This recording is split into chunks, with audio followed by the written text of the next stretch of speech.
Gudur rural పరిధిలో కందలి వద్ద Chemmarthi road సమీపాన ఈరోజు వెంకటరమణయ్య అనే వ్యక్తి మట్టి అవసరమై ట్రాక్టర్లో డ్రైవర్ పక్కన నిలబడి ప్రయాణిస్తుండగా ట్రాక్టర్ గుంటలో పడగా ఆ అదురికి ప్రమాదవశత్తు కావూరు వెంకటరమణయ్య ట్రాక్టర్ మధ్యలో పడి డ్రైవర్ బాడీ మీద ఎక్కడం వలన వెంకటరమణయ్య మృతి చెందాడు. రూరల్ పోలీసు వారు కేసు నమోదు చేసి విచారిస్తున్నారు.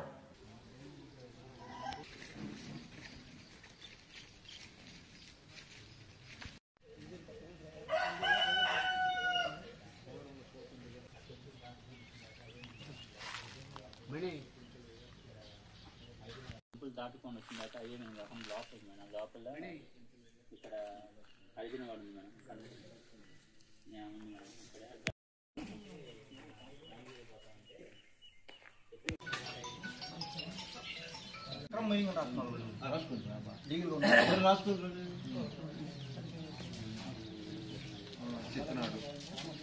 చెప్పినాడు డాక్టర్ ఇంజనీర్